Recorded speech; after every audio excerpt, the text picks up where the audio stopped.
Good morning, afternoon, and evening. Thank you for joining me, Probie, in my prison again. As always, today we have Artemis, Hello, hello. we have Atiri, Hey, yo. and we have Shubarino. What's up, y'all? Today, they're going to join us in talking about treating people and how they deserve to be treated and what that entails and boundaries and everything that goes along with that. So, how are you guys doing today? Breathing. Had no internet for the last 24 hours, so. Big yikes. Big yikes. Man, did you actually touch grass? No. Opportunity of the week missed. I thought about it. That counts for something, right? Mildly. Mildly. Atiri, how are you doing today? I'm doing fantastic. Had a pretty productive day so far, so I can't complain too much. Awesome. Shub? Dude, I'm just excited to be here again after not being here last week, if I'm honest with you. Yeah, I We mean, missed you last week. we sure did. Brother, man, it's just Saturday in the middle of the day is like the worst time. Life. It's crazy things happen and people, you start plans and plans never work out as intended, right? Yeah, right? So we do our best, right? We try to, and we try to treat people how they deserve to be treated in that sense as well. Doing our best. Like, you can only give your best to people so often before you start to realize that it's not being reciprocated. I think it's important for us to preface this by talking about the golden rule because I feel like we're going to deviate from that. You know, the whole treat other people how you would want to be treated. Sure. I think part of the conversation today is going to be us explicitly saying, well, there's a point where that stops being true. Well, see, that's one thing I've always kind of disagreed with because that puts you at a moral high ground, so to speak, treating people the way you would want to be treated. When, everybody has their taste. Some people might want to be treated just a little bit differently in certain things. So I have issues with the golden rule anyway. Well, sure, but I think we can all stand behind the general idea of that moral of treat people well because you want to be treated well. Right? Like, I like the premise of the golden rule. Again, treat people how you want to be treated, but I think that it requires a much more higher maturity level for that to actually be something that can be held by the majority of people. And I don't think society as a whole personally is at that level to where it's what can you do for me at this moment, and when you can't provide for me whatever I'm requesting of you, I don't want you anymore. Yeah, I once heard someone change the golden rule to treat people how they want to be treated, and I think that's the best route to go about it. I think that's fair. Yeah. I think Yeah, overall I that's could agree. fair. Whips and chains it is for me then. I was going to say, I think that ends up causing like some other problems, right? Because like how they want to be treated, that's not something that half of us even know, right? Like we have an idea of what we might think that we like, but we don't actually know if that's how we want to be treated. And there are some people who, have been treated so poorly for so long that they believe that they want to be treated poorly. I think that they believe that's all they deserve, right? I guess that comes back to the idea of the boundaries that we're going to talk about today. Like, at what point do you set a boundary for somebody else? Like at what point do you bite your tongue and just treat that person as neutrally as possible instead of the way they want to be treated or the way that you perceive that they want to be treated or the way that you choose to treat them? Well, so that's my thing. Like, you guys know me well enough, and the people in my life know me well enough to know that I'm, quote, brutally honest with people, right? And at what point do people say, well, I want you to be honest, but that has so many different meanings in the context of people typically don't want you to actually be honest. And one of my favorite things to ask people are, do you want my opinion to make you feel better, or do you want my honest opinion to tell you what I see? Well, see, even that breeds no, I want you to be honest with me, and then you're honest with them, and they get mad. I had a friend of mine once before that friendship ended rather quickly because I had a third party ask me if I trusted that person. I was like, well, to an extent, yes, but I can't really trust that person on a full-scale basis because, they made some choices in a relationship that were not the smartest. But if you're going to treat somebody that you're in a relationship with that you say you love and you claim to love, how can I trust you if you're going to do that to that person? You know what I mean? And I told him that. He was like, so-and-so said you don't trust me. It's like, I don't. And this is why. And that friendship ended rather quickly. I think that's fair though, and that's kind of best to move on. Like, you're judged by the people that you accompany yourself with, and if you constantly put yourself in a situation to where like there's always drama, there's always issues, there's all this stuff, you slowly start to mold yourself into that. It's the same thing as when you're with someone for a long time, right? There are habits that you may not have done beforehand, but now you suddenly start doing those habits over time. And it's because the human nature is to mimic people that they like. So if you truly like someone or care about them, you start to mimic some of their habits, and eventually you start losing part of who you are, whether that's for the better or worse. That's situational. Right. I want to echo that too. You said that you get judged for the people you hang out with. It's not just that. You're a product of your environment. And the 5 people that you spend the most time with, there's been like, my boss always quotes it. So it was either like some business journal or some like, tacky psych study or something. But they basically say that you're the product of the 5 people you spend the most time with. You just are. And that's because you pick up, we've all heard it. Like, how many mannerisms or dumb memes? How many of you say keck because I overuse the word keck? I've said it at work before, thanks to you. Okay, yeah. So that's my point, is like, you are literally a product of the people that you hang out with. And so knowing who those people are and where those boundaries are and how much you can trust them and all that, like, it's super important. It literally defines it defines who you are. Well, hey, I'm going to say, if this is 3 of my 5 in here, I could do worse. You could probably do better, but I guess I could definitely reiterate on that. Like, I used to hang out with a friend group, that I hung out with for a very long time, and I made lots of life choices that were probably not the greatest for me due to the group I was with. And after that friendships ended and I moved down my life, and I ended up doing a lot more things that bettered myself, and I definitely say I'm better for it. So it's crazy how much that affects your lifestyle, and you don't even think about it. This what we're doing now, right? The whole Probie's Prison podcast. I have always liked the idea of just having a format that I can go and express my opinions amongst my peers and get constructive feedback with. And I would have never done it if not having, for example, you 3 who are like, yeah, that sounds interesting. We'd like to do that. And then we give our honest opinions on it. And I think that's the biggest thing, is I think people are scared to be honest with people. And it's because they feel like if they are, a lot of times people will move away from them. And honestly, that's something that took me a long time in my 31 years of life to understand, that if someone wants to leave your life, they're going to leave no matter how hard you try and hold on. You just have to understand why. Hey, Probie. Yeah. How do you feel about me making this a little bit awkward for all of us? Send it. All right. So I had that fear this week.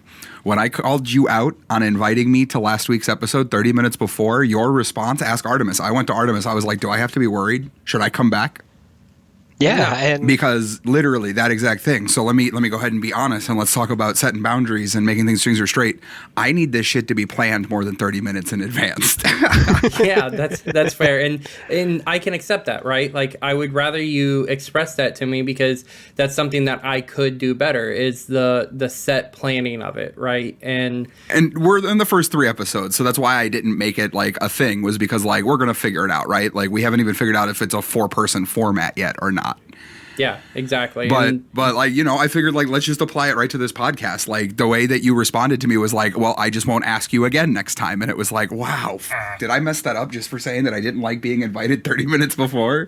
Yeah, I was like, God damn, dude. We had a back and forth about it, and I was like, nah, dude, you know how things are, that we're trying to keep it more casual, and that the podcast itself, we're just a couple guys talking, but yeah, we need to be a little less casual on the, all right, let's get this stuff together. And this week's my fault. Well, my ISP's fault. But yep. And again, though, that comes down to it, right? Like, I feel like I'm at a good maturity level that we can have that conversation and it not be a like, oh no, he's questioned me on this, and I wouldn't be doing this if it wasn't for you. So there's that, right? Well, sure, man. And like I said, it's not like a problem so much as like until you're in the flow of things. Like I said, every content creator out there that's successful will tell you the first 100 things that you do are they're just garbage. Whether the planning is bad, the structuring is bad, the editing is bad, the storytelling is bad.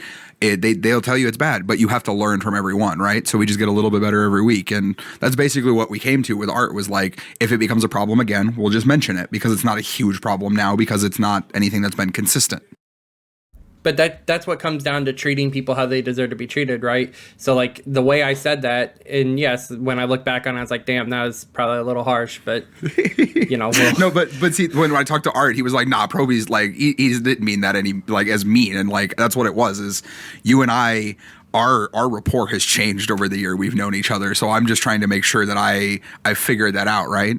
Yeah. And that's something that I do with a lot of people, and I'm awkward as hell about it all the time. So finger guns. But this is this is exactly what we were talking about, though, is like communication, right? So like you don't know how someone how you need to treat them or how they want to be treated until you communicate and get more information on that, right? And whether that's when you try and talk to them about it, they shut you down, or they're open to it and they're like, no, you know what, let's talk about it and let's see where it went wrong. I see that's one of the points, like, because that entire conversation between you two happened through text, and it's really hard you have no body language or anything to go off of. I hate text, dude, so much, dude. So when she asked me about it, the first thing I did was I read what Probie said in Probie's, like, heard him say it in my head, and I was like, no, that's not Probie being an ass. He's just, it's just the way he would say it, and it's one of those things you just can't translate well. A little bit of the Probie raid leader came out there. That's what that was. I'm having trouble carrying this item back to where I need to. Well, figure it out. I don't know what to tell you. You're assigned to do this, so good luck. So let's talk about that though, because like at this point, we do have a little bit of that professional and personal rapport. So calling that out in this podcast was like just an easy way for us to get it out and get it over with. How do you set that boundary with other people in your life though? Like when do you give somebody a second chance before you start to treat them like a shitter? Like if they're being a shitter, like how do we determine that? Like, is there a standard of some sort? Do you guys just have personal rules? Because I find that I give people like 150 chances and still don't cut them off. I just kind of ghost them and hope that they don't come back. So my example would be for bowling, right? I have a lot of people that I like to bowl with, and I have people that I like to bowl with that I no longer bowl with anymore for reasons of showing up late to tournaments, backing out last minute, etc., right? And I like those people as people, but when I have to have that conversation with them of like, you walked in 5 minutes before practice started, that's not acceptable by my terms, that I give them a second chance. If they're like, oh, I woke up late or traffic was bad or whatever, because a lot of the things I do is out of town, I'm like, okay, fine, that's not a big deal, we'll continue as normal. But if it happens again in a relatively short time span, that's when I'm like, all right, look, we've had this talk, like you keep doing this, and to me, that's not having respect for me if you're bowling on a team with me. If it is a team event, I take bowling very seriously, and I want to succeed. And if you're holding back the team, it's the same way as when I game. I expect you to give your best because we're there spending our time, the one thing we can't get back, to do something, and you're not giving it your all, but everyone else on the team is. So at that point, don't be upset if I am very hesitant to invite you back to do said activity with me. And I could also say, I think it too, it's really personal, like a preference, almost. You can't really put like a flat, like, oh, this is what you should do or how you should approach giving someone trust or not giving them trust anymore. Because it really just comes down to like the individual. It's like for myself, I'll forgive people for a lot of dumb little shit they do all the time. It usually comes down to like how much does it affect me on a personal level. If it's a drastic problem for me morally or ethically or just my time in general, like Probie says, then I tend to make more of a judgment on that. But if it's something minuscule, I don't really see the point in causing issues over it. And I think that's fair. I wonder if that mentality is also sort of a productive environment thing, though, because we're also dealing with the fact that like the entire planet's on fire. So I think the way that we judge problems has changed. Yeah, for sure. You know, like I know that I guess I don't know because, you know, I'm 28 years old or whatever, but like I'm pretty certain that the problems that we see as problems and the large scale things that we call not problems nowadays are fundamentally different than they even were like 30 years ago. I think people create problems as well. So I'm I like a very simplistic lifestyle. I don't try to harp on things and make things into bigger problems than what they are. But I have people in my life that it seems like they always have issues. And I'm one of those people that I truly want to be there for everyone that I consider a friend or family or whatever. But at some point in my head, what happens is I say, man, every single day this week, this person has had a different problem. I don't want to be a part of that. I don't want to hear about it. I don't want anything to do with that because it's like we all have our own problems. We're all dealing with mental health. We're all dealing with, you know, paycheck to paycheck type scenarios. We're all dealing with all these other things that come up in life. It's like I don't want to inherit your problems when I'm dealing with all of mine as well, but you're making your problems seem like these mountains that you can't get over, and then in a week they're gone. So, you know, it's just it's one of those things that that's how I look at things is I don't want other people's, it's not even that I don't want other people's problems. I can't be bombarded with problems of someone else's every single day when they're things that they should be able to handle as an adult. Well, and I think part of it might just be like you said, it's about the size of the problems, right? Like car broke down and can't get to work. That's a pretty major problem for most people right now. Sure. Right. But like, need to replace something and just don't have the extra $100 right now, but the thing still sort of works. Like it's a problem, but you know, you're probably going to be okay. And I think one of the biggest things is I don't mind people bringing their problems to me if they actually want some sort of advice or help. But if not, I need them just to say, I need to commiserate. So I can just be like, damn, that sucks. And not try to waste my energy solving the problem. Right. Yep. Yeah, I mean, shoot, how many times have we done that for each other? Like, hey, man, can I have a private call? I need to rant to somebody who gets it. I don't need help with anything. Yeah, just scream for 15 minutes and then be like, yeah, thanks, man. Let's go do something now. Exactly. And that I'm okay with, right? I'm okay with someone, because you guys know me well enough to know that, like, I bitch about my problem and then I let it go. That's it, right? I don't try and harp on anything. It's when someone is like constantly, and then you give them advice and they're like, well, that's not going to work for me. And it's like, well, I guess you need to figure it out then, because the boundary I'm setting for us is I will listen to your problem, give you my thoughts, and if you don't want that, then I have nothing else to contribute to your said problem. Yep, I tried. You stepped out and said it wouldn't work. That's about all I can do for you. Well, and two with that, it's just like what you went back to at the beginning of how people have different like levels of how they interpret things and how they want to be treated, essentially, because some people may blow things way out of proportion in our term, right? Like to us, it's not a big deal, but to them, maybe it is the end of the world for whatever reason. And that really, it's hard for someone that to us, it may not be that big of a deal, but for them, if it is, it's hard for us to understand why it is, right? Because us, it's like, whatever, I don't see the problem here. It's the different mental states that people may be in. Some people may be just having a bad day or a bad week, and some people may just be like, well, this is just another day in my life, right? And I think that's part of what I was trying to say earlier is like, how do you set that boundary, right? Like if you know somebody is, let's say, in a rough mental state, like you obviously don't want to add to that problem, right? But somebody who is down on their mental luck, sometimes will catastrophize. Like, I mean, I'm even guilty of it, dude. I'm guilty of making problems that actually have solutions into problems that feel like they don't. Making the mountain out of a molehill. Well, I mean, yeah. I mean, you know, like even talking about my dog, for example, like the medicine was always an option, right? Like I was worried that the medicine would not be a high quality option, but it was an option that everybody else in my life was telling me would work.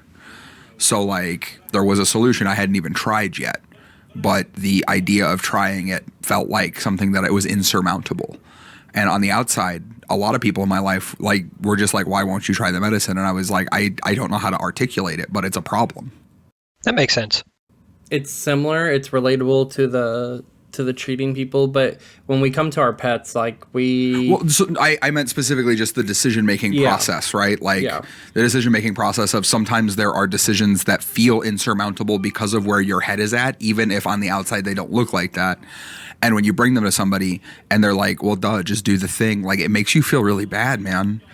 And so that's what I'm saying is like, right, you want to treat people how they want to be treated. And somebody comes to you with a million problems and they're not trying to solve any of them. And you just want to be like, well, I can't do anything. But like, sometimes that feels bad, you know? It does. Like, and that's the problem with that I've got is like, I haven't been able to make that separation in my life. And that's where I come in with that idea that I give people millions of chances is like, I don't want to be part of the problem. So I would rather limp through pretending that I can be part of the solution, I guess. So part of like who I am is simply because I've tried to hold on to people so many times in the past that, and again, I would consider this a character flaw also, is that I'm more likely to let someone go with where I'm at in life now and be like, well, I tried and you didn't want to, so I'm not fighting for it. And again, I see that as a character flaw, but also it's one of those things that it's kept my life really simple of, I'm not going to spend all this time and effort when you clearly are not reciprocating that you're willing to work on anything either. Yeah, I mean, that's where the boundaries come into play. But, I mean, you obviously acknowledge that can be a character flaw. So, you know, maybe I'm being too hard on this person or maybe I'm not. That's something that you're aware of the issue enough to, you know, realize that it's an issue. So, that's one of those. I lost my train of thought. There are some people out there that if you make a minor mistake as their friend or complain about something very minuscule once, they'll ghost you the rest of your life, you know? So, like, and they don't even realize to themselves that that's a problem or that they care that it's a problem. So, you gotta look at it from that perspective as well. I had a friend that I used to hold on to, like, I would consider him, he was my best friend for a while. And, like, anytime I was doing something, I'd always invite him or I'd expect to be invited and, you know, all that stuff. And I started to realize that, like, every time I invited this person, they had some excuse of why they didn't want to, like, hang out or play games or whatever. And, you know, that's fine, right? But to me, it's like, be honest. Tell me what the problem is. We went from hanging out, you know, multiple times a week and almost every weekend and just having a good time to now we hardly ever talk. And it feels bad, right? Because when you have that type of friend that you're like, man, this is someone that I can trust and depend on and that I enjoy spending time with. And then next thing you know, you don't talk to them but maybe once a month or once every couple months, and you're like, you know, where'd it go? Where did that time go? Where did it go wrong in that simple friendship? Right. And you wish they would tell you, but they never do. Yeah, and you can't ever get an answer because if you ask, it's just, well, life happened and I'm just busy or whatever. And it's like, you know, I get that. Like, life's busy. It is what it is. Yeah, that was like my whole old friend group that I was talking about earlier. The whole reason it actually was good for me that it happened, but I stopped being invited to events that they were doing. You know, we had board game nights every Wednesday. We had our game nights every Friday, and all of a sudden it's just everyone was doing them, but I wasn't told about them anymore. And I was like, huh. Now, obviously, I did something wrong, at least in their perspective, but I don't know what it was. Right? They just stopped inviting me. And I went through some tough time for that with like for about 3 or 4 months before I finally just went, you know what? I don't care. I'm just gonna move on. And I think the biggest part of that though is you want the answer, but you don't know. No one wants to give it to you. I shouldn't say that you don't know it. It's that closure aspect. It'd be nice to know, just to know and get it done and over with and move on. Like, I totally get it. If you don't want to be friends anymore, sure, just say that and tell me why, so I know and we can move on with our lives. All right. Instead of dwelling for 3 to 4 months. It's so hard for people to be honest, and I don't think that people understand how much it actually affects the other party by not communicating with that. And that comes back around to what you were saying earlier, Probie, like the concept of communication and treating other people the way you want to be treated. Like, if I'm doing something wrong, just tell me the first time. Like, have the respect to tell me that I did that thing wrong, because most of the time I'm willing to fix it as long as it's not like, a character flaw, I guess. Like, like if I piss you off because I used a certain word or like I misgendered your friend, you have to tell me that. Like, I can't read your mind. I don't know why you're mad. Like, I don't know, man. Maybe I've been told that that's because I'm a dude, that I like the answers to just like be put in front of me, and I'll be like, yeah, okay, I'll do that from now on. And I don't read between the lines, but like, I've lost so many friendships because I did not read between the lines, dude. See, but that's not your place to do so, in my opinion. Like, we don't sure, know. but I guess that's my trauma, right? That's the way that my brain has internalized. Like, I should have solved that problem. I've always been a fixer. Sure. And so I see it as I didn't read between the lines well enough, so I didn't solve that problem. And that's my character flaw. And I think that also comes back to the whole, I give people too many chances, right? Like, I see it as I'm the problem, not them. One of my favorite sayings is, we don't know what we don't know. And I don't think people understand. Like, you may know something. You may be more privy to some information on a situation that I'm not. And if I don't know it, I don't know it. So you can't hold that against me. And I'm not going to be offended if you tell me, like, hey, this is actually, like, you're in the wrong for this reason, because this is how it actually is, or this is what this is.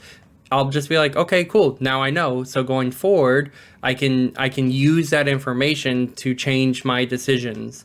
But we don't know what we don't know, and you can't expect people to understand that. Like, I know you guys fairly well, I like to think, but there are even things that in your life that I don't know what's going on, right? So like, if I'm joking around and just having a good time with you guys, and you're having a rough spurt and you go off on me, it's like, whoa, what happened? Because this isn't normal, and I don't know that there's anything wrong. So you have to tell me that. Well, that's one of the places where communication plays such a big role. A lot of people use that word and they only take it into relationships, like, romantic relationships.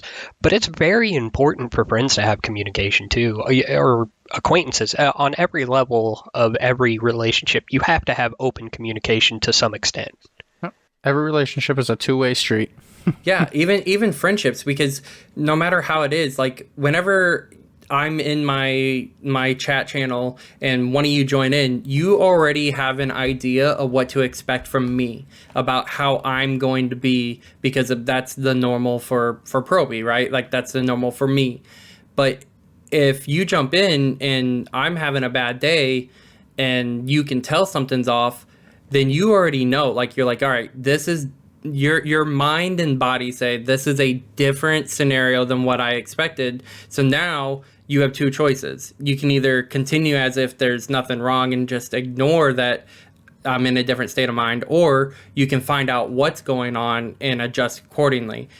But you also have to have that other part of maturity from that person, so me in this situation, to say, yeah, this is what's going on. Sorry, like, I understand that I'm not being myself. Just please bear with me. And that's part of the problem, is I don't think people are open to being honest, even with themselves, about, hey, look, I know I'm in a bad spot right now. This may affect other people, so I either need to try and tailor it back and handle it somewhat on my own, or I need to disengage from the environment that I'm in because I don't want to ruin my friendships with other people. And that really or reach out and ask. Yeah, exactly. and that depends on the people that you're around, right? Like, you don't always feel comfortable doing that because you don't know what type of response you're going to get. There are people even in our community that I would never tell any of my problems to because I don't have that kind of relationship with them, and I don't think that I would get any value out of that. But you three are people that if I was having any type of issue, I would feel comfortable saying, hey, like, this is what's going on, so bear with me or give me your thoughts. So I think one thing too is you got to look at it is sometimes it's just better to vent, even if you don't necessarily want to have a response. Sometimes it's that time spent bitching about the problem helps you in your own head think it through. Like I know Shu and I have done it all the time in the past. It's like Shu will having a really shitty day and he'll just jump in and be like, I'm just going to vent at you for the next 10 minutes. I don't expect anything. Just, is that cool? I'm like, yeah, yell away. You're right. And then 10 straight minutes yelling later, and it's like, damn, thank you. I needed that. All right, now I'm going to get back to work. So on the flip side of that, playing devil's advocate, what do you do when someone wants to vent, but they don't, like, I'm trying to think of how to correctly say this. What do you do with people who don't want help, but they want you to listen to their problems? I think that's a personality thing. Like, some people are okay with just listening. Well, and that's what I was saying earlier. Like, it's about communicating even that, right? Like, I know in my relationships in my life, some people have come to me and gone like, I have this problem. I just need to vent. And it's like, do you want my help? No. Okay. That's fine. I can nod here and I can call Kelly a bitch from marketing because I don't know Kelly, but she's a bitch. Like, nod my head. Yeah. Like, A, that is a problem. Like, I'm sorry you're dealing with that.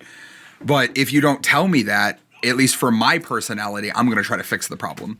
I'm going to psychoanalyze it as best as I can. I'm going to physically analyze it as best as I can. I'm going to ask questions about your resources. I'm going to try to give you a path to get around this problem. Yeah, and some people just don't want that.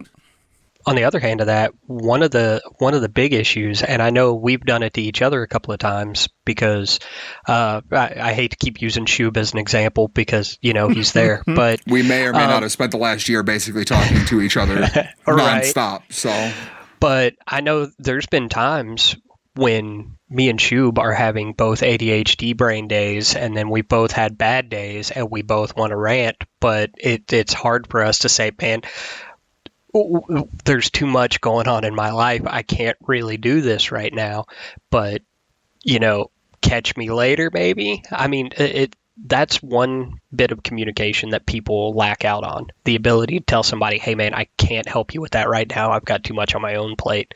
So we try and help out and we make it worse. It's difficult because, again, back to the treating people how they want to be treated.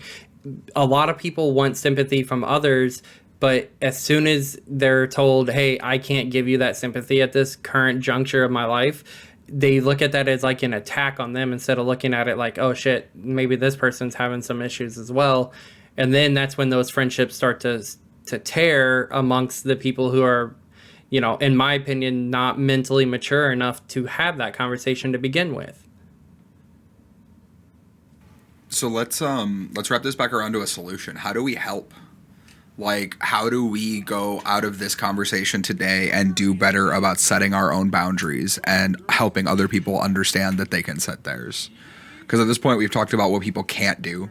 Yeah. But talking about what people can do, I think offers something more actionable, something more to grab onto, especially if there's anybody out there who feels like they're giving too much or not getting, or there are people who are, doing the same to them or whatever else. Like, a lot of us are better at solving our friends' problems too. So maybe somebody wants to reach out to their friend and say, hey, I listened to this podcast. They gave me a solution because you're giving too much. So personally, I could be better with my words, but my strongest friendships that I currently have in life are with the people that I am just absolutely honest with. And I always, anytime that they come to me with a problem, one of the first things I ask is, are we looking for a feeling solution or are we looking for a logical solution? And if they want a logical solution, I tell them, like, look, this is how you're looking at this. This is what you're currently doing. And this is what I think you should be doing, because I think what you're doing right now is fucking stupid. And again, I could be better with my words, but my strongest friendships that I have, the people that I could look at my phone right now and call them and know that they would answer and be right there for me, are the people that I've had my strongest disagreements with and my best conversations with, whether that's going to a bowling tournament or just hanging around or just talking to them through text. But those are the people that I can sit there and say, like, this is what I think you're complaining about this issue. This is what you've done to create this issue. And that's stupid that you keep doing this same thing. So let's look for a solution. And this is what I think you could do. What do you think about that? And they give me that feedback. And then, we go from there. Do you accept the same feedback and the same style from those people? I used to know. I'll be completely honest. Until the last 5-6 years or so, no. If someone would have given me feedback like I give people, I would have been like, dude, f off. Like, I don't want to hear any of that. Like, whatever. But I've understood that the people who care about me are the people who are also going to be the ones that hurt my feelings in the short term to help me be in a better place in the long term. I think one of the biggest things that people fail on is when they're trying to communicate to reach a solution is that they don't preface things enough. And I'm big on trying to preface certain things. So like if you're having a bad day and you want to say something to somebody, be like, look, I'm not trying to be an asshole. Please understand that. It really goes a long way with making sure things don't come off too bad, is start by prefacing what you don't want out of something. So I preface or postface a lot of my stuff, but Postface, I will say, thank you. Well, postface, just doing it afterwards. And the biggest example is in Probie's channel while we were talking about this podcast. I'd be like, all right, marketing jargon, marketing shtick, marketing. Here's how you should do this. Like, we're not going to do it the stupid way. And then I'd be like, I'm not trying to be an asshole. This is just how my brain thinks. But Probie told me not to do that.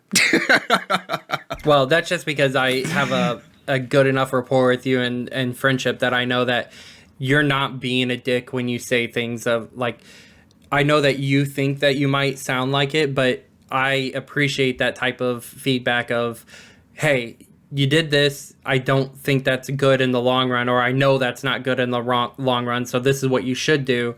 And I appreciate that type of feedback because that's the rapport that we have. And I know that you just want the best for the project, right? That's literally what we were just talking about, huh? You accepting that style of feedback that you give out. Yep.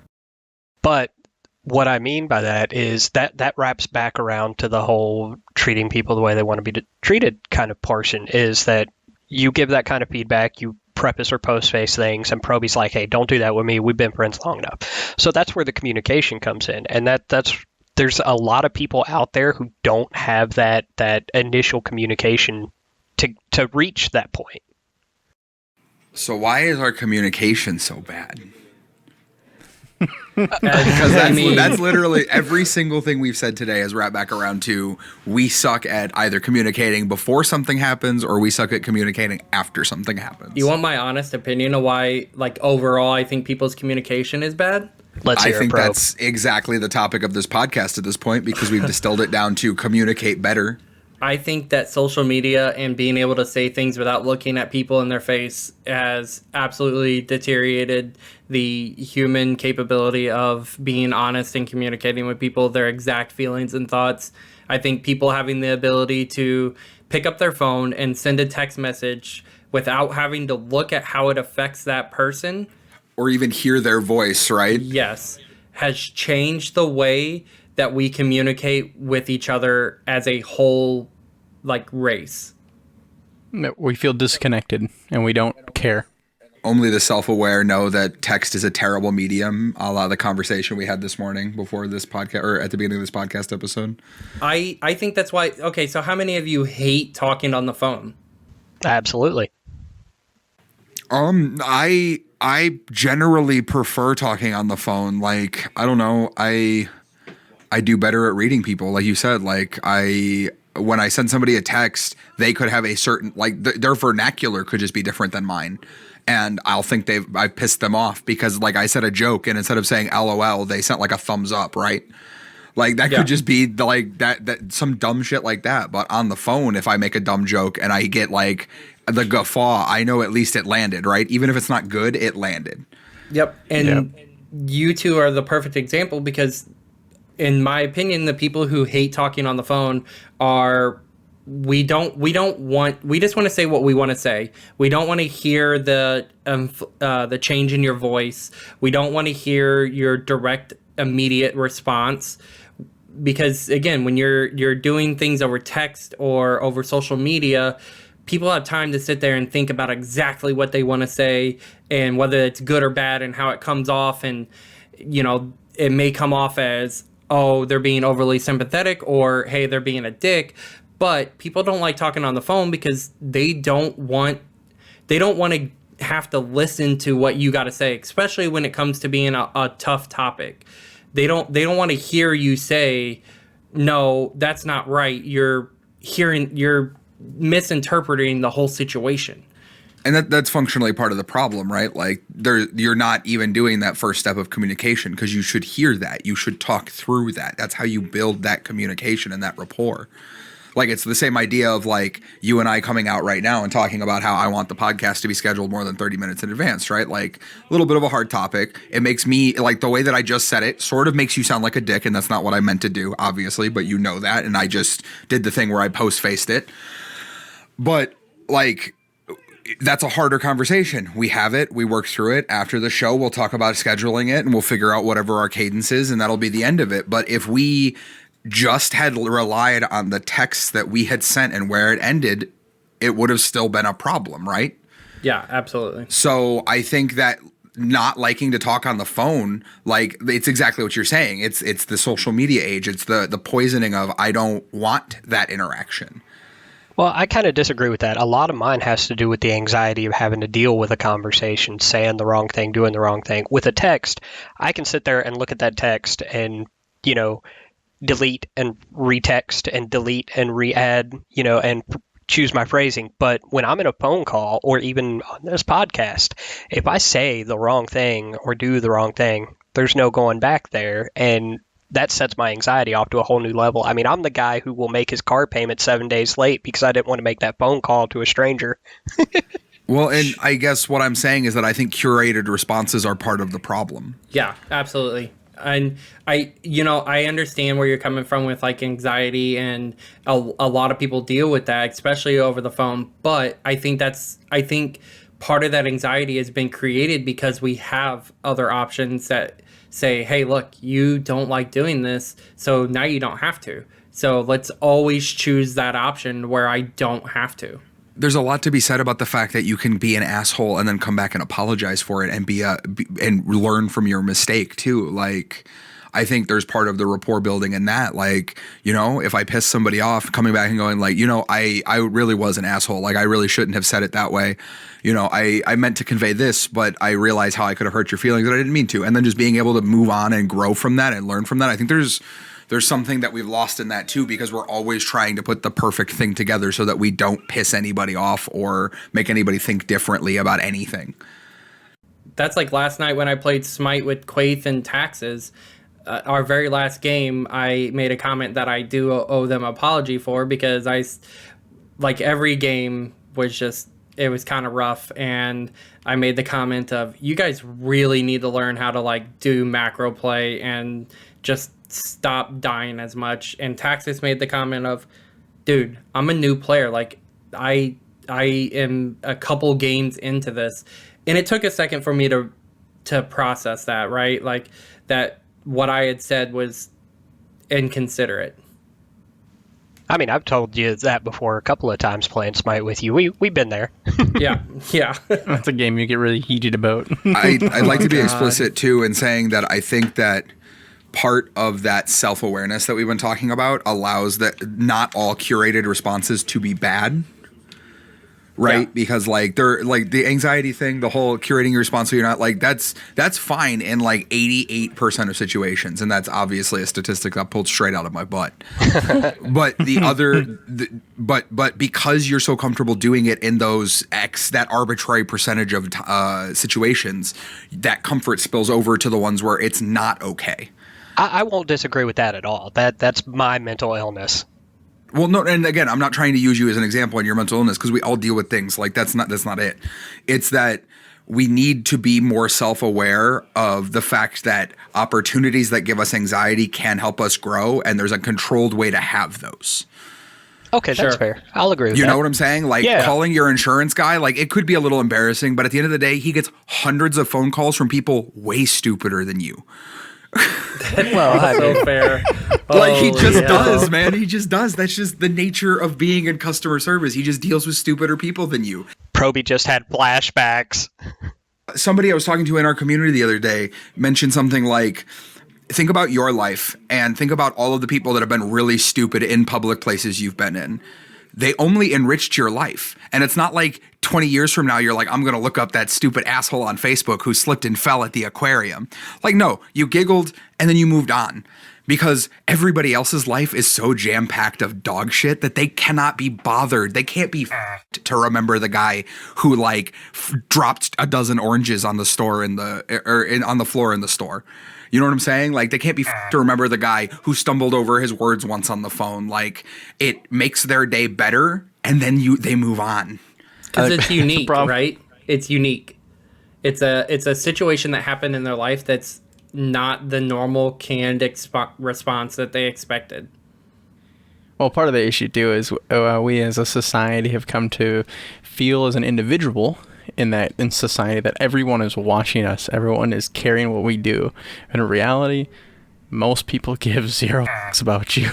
All right, listen, when I'm riding my motorcycle, don't ever attack me like that again. Everyone's watching me. And yeah, and that's I guess that's really it. Is like that's that self-awareness too. Like it all comes back to self-awareness and communication. It feels like it's like, and it comes back to I don't think it was the podcast, but like you are like I don't want to say you should have main character syndrome, but you are the main character in your life, and so you're gonna think that everything revolves around you. Like you just are, right? Because you live in your brain 24 hours a day.